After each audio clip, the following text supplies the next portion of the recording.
ये तो मेरी सीता के आभूषण है। ये आपको कहां से मिले महाराज? मेरे वानरों को वन में मिले थे। उन्होंने बताया कि हम वन में भोजन इकट्ठा कर रहे थे, तभी आकाश से आकर ये गिरे। हमने देखा एक विमान में कोई राक्षस किसी स्त्री को ले जा रहा था। यानी मेरी सीता, मेरी सीता पीड़ा में थी। वो मुझे सहायता के लिए पुकार रही थी और मैं उसकी सहायता नहीं कर सका। लक्ष्मण, ये मेरे सीते के ही आभूषण है ना? देखो लक्ष्मण। क्षमा कीजिए भैया, परंतु मैं इन आभूषणों को नहीं पहचानता। आज तक मैंने भाभी मां को केवल उनके चरणों से ही देखा है। मैं तो उन्हें उनके चरणों से ही पहचानता हूं भैया। उनसे दृष्टि मिलाकर बात करने का दुस्साहस आज तक नहीं किया मैंने। अन्य आभूषणों का तो ज्ञात नहीं, किंतु प्रतिदिन उनके चरण स्पर्श करने के कारण मैं ये अवश्य जानता हूं कि ये पायल निश्चित रूप से भाभी मां गई है।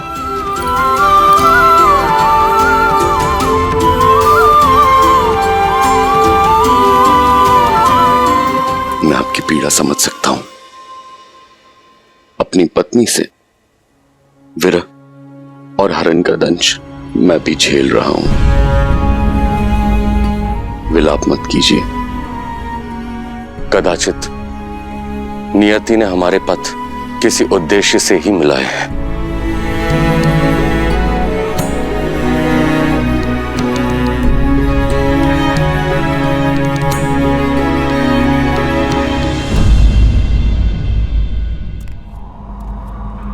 अग्निना रयिमश्मपव यशसं वीरवत्तमं पोषमे दिवे दिवे दिवे दिवे यशसं वीरवत्तमं।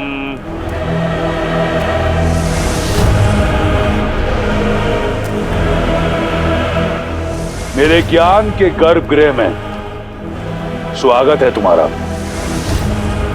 आओ बैठो।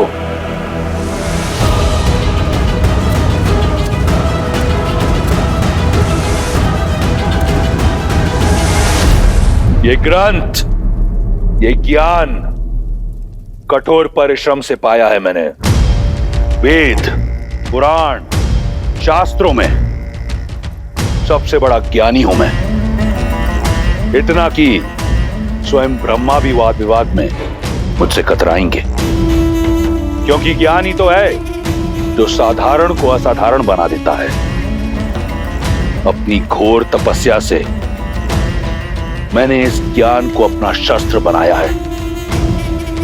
मैंने तुम्हें यहां इसलिए बुलाया क्योंकि तुम ज्ञान की नगरी मिथिला से हो। तुम मेरी बुद्धिमत्ता और ज्ञान को पूरी तरह पहचान पाओगी।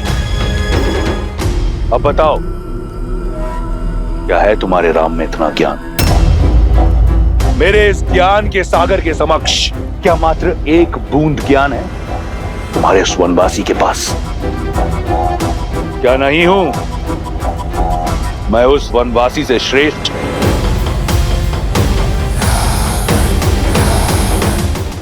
ऋग्वेद पढ़ रहे थे ना, तो ये श्लोक भी पढ़ा होगा। हे विद्वान, यथा नदी पर्वत शिलाशु पराक्रमी तमम विछिन्दति। अवश्य पढ़ा है। खंड 2 सर्ग 41 श्लोक 17। हे विद्वान, यथा नदी पर्वत शिलासु पराक्रमी तम विचिन्दन्ति तथैव विद्वान स्वबुद्ध्य एवं पौराणिक कथानानि प्रचारकानि जनाशयति। रुक क्यों गए? श्लोक पूरा पढ़ो। शिष्ट वचनेन उदात्त करुणा च स्त्रिय प्रणमाम इति। श्लोक पढ़ा पर अर्थ कदाचित नहीं समझा होगा। मैं बताती हूँ, जिसका अर्थ है, हे विदुषी, जिस प्रकार नदी का तीव्र भाव अपने साथ ऊंचे पर्वतों और शक्तिशाली चट्टानों को चकनाचूर कर देता है, उसी प्रकार एक स्त्री का ज्ञान हर मिथ्या, हर भ्रम को तोड़ने में सक्षम है। हमें अपने करुण भावों और आचरण से ऐसी स्त्रियों के सामने नतमस्तक होना चाहिए।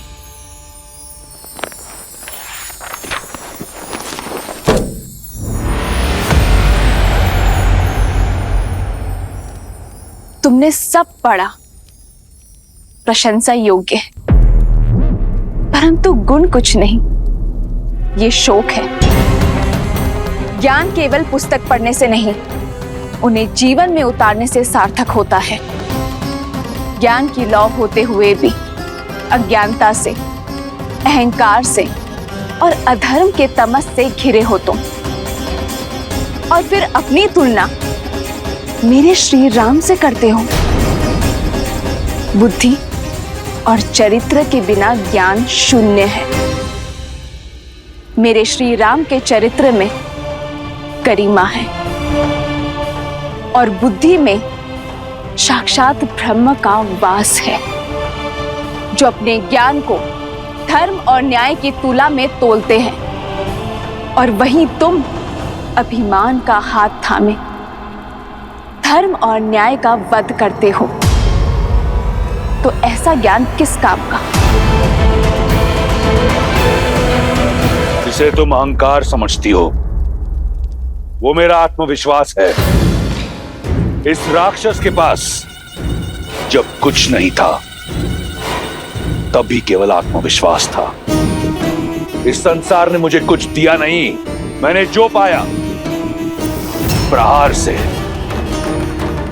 वीर भोग्य वसुंधरा, जो वीर होता है, ये धरा उसकी दासी है, और केवल वो वसुंधरा भोग सकता है। शास्त्र भी यही कहता है। और वीर किसे कहते हैं रावण?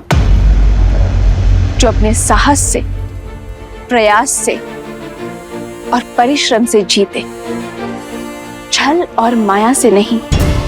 मायावी अपना लक्ष्य कामना से पाते हैं, और वीर अपने कर्म से। यजुर्वेद कहता है, हे शुद्धा आशीर्वाद दायिनी, पापाद अनैतिकाद प्रदूषणात् च सर्वान् शुद्धिम कुरु, मिथ्याथः देवशाद ईर्ष्याया कुंठानाम च शुद्धिम कुरु। अर्थात, हे पवित्र और आशीषमयी नारी, हमें हमारे पापों से, मन तन की मलिनता से, हमारी बुरी कामनाओं से मुक्त करे। हताशा, असत्य और घृणा, ईर्ष्या से दूर रखो। और तुमने उसी पाप और कलंक नाशिनी को कलंकित करने का प्रयास किया है। राम से ईर्ष्या और मनुष्य से घृणा के चलते तुमने मेरा हरण किया। मनुस्मृति कहती है, जहां स्त्रियों की पूजा होती है, वहां देव बसते हैं, और तुम एक स्त्री का अपमान कर रहे हो। यहां काल तांडव करेगा रावण। कहते हैं, ज्ञान जहां से भी मिले ले लेना चाहिए। आज एक ज्ञान मैं तुम्हें देती हूं। लौटा दो मुझे मेरे श्री राम को। क्षमा मांग लो उनसे, वो तुम्हें जीवन दान अवश्य देंगे। उल्टी गिनती आरंभ कर दो रावण, क्योंकि मेरे श्री राम आ रहे हैं।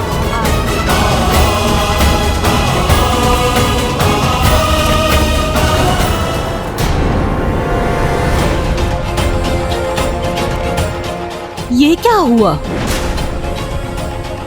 ये लंकेश के पास से सुरक्षित कैसे आ गई? क्या रहस्य हो सकता है इसका? इस कक्ष में जाने वाला और महाबली लंकेश के साथ शास्त्रार्थ करने वाला कभी सर उठा के वापस नहीं आया, और तुम? हमें अनदेखा मत करो सीता, हमारे प्रश्नों का उत्तर दो।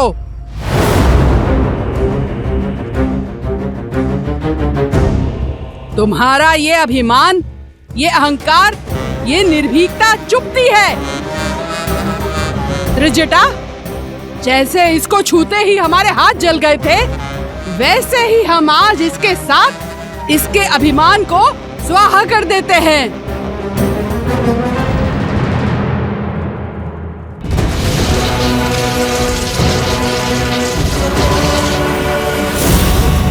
कहो, आज से तुम हमारी कही हुई बात सदैव मानोगी। वचन दो, अन्यथा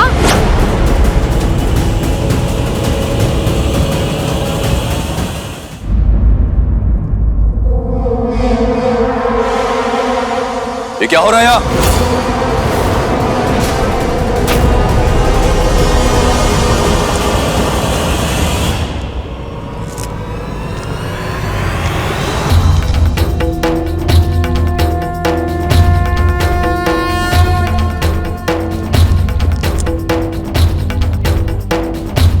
विष्णु तिलक,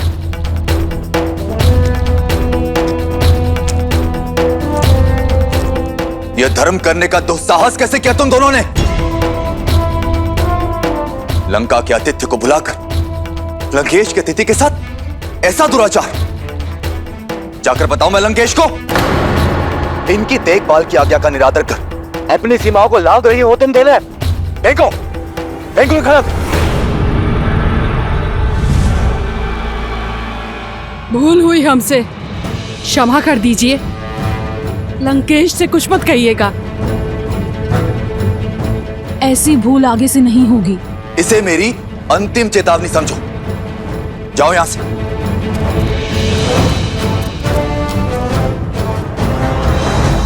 देवी, इनकी ओर से मैं आपसे क्षमा मांगता हूं।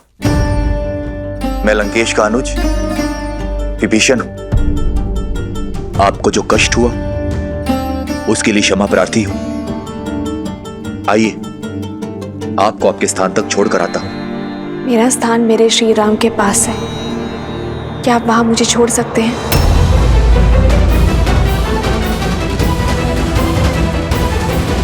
आपकी पीड़ा अब से मेरी हुई मित्र, इसलिए बिना एक पल व्यर्थ किए अपना राज और अपनी पत्नी को पुनः पाने का मार्ग प्रशस्त कीजिए।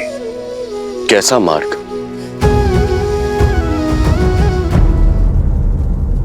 अन्याय के विरुद्ध युद्ध करने का एक ही मार्ग है मित्र, द्वंद्व।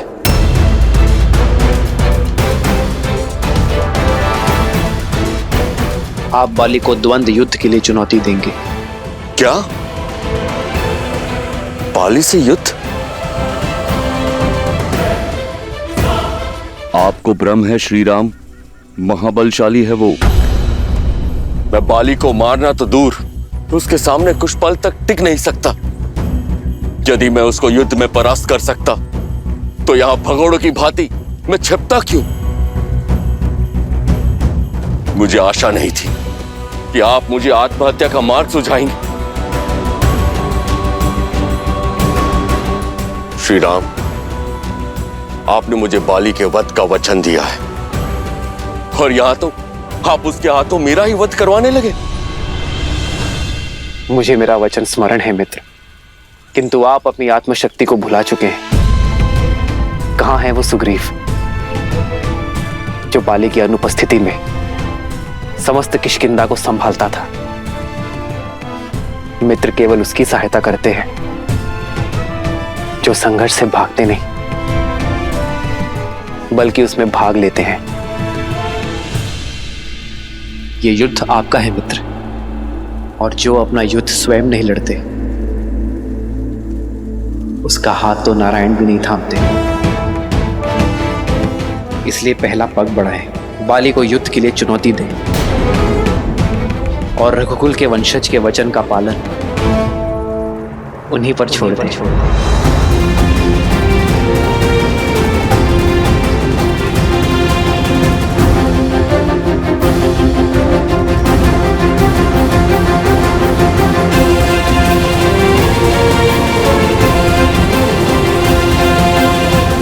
ज्ञान की लौ होते हुए भी अज्ञानता से अहंकार से और अधर्म के तमस से घिरे हो तुम, और फिर अपनी तुलना मेरे श्री राम से करते हो।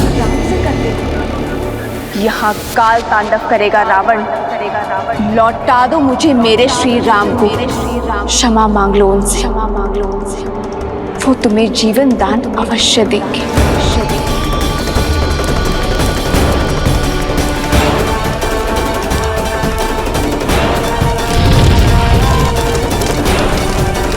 यदि तुम ना माने तो तुम्हारा ये ज्ञान भी मेरे श्री राम के क्रोध से नहीं बचा पाएगा।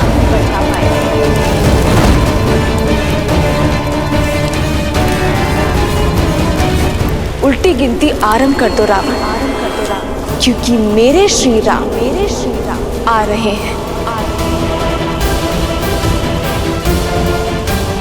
मैं लंकेश दशानन रावण ये शपथ लेता हूं, एक दिन सीता मेरी अवश्य होगी। क्षमा करें मुझे, परंतु जो ज्ञान मुझे सीता नहीं दिला सकता, वो ज्ञान मेरे किसी काम का नहीं।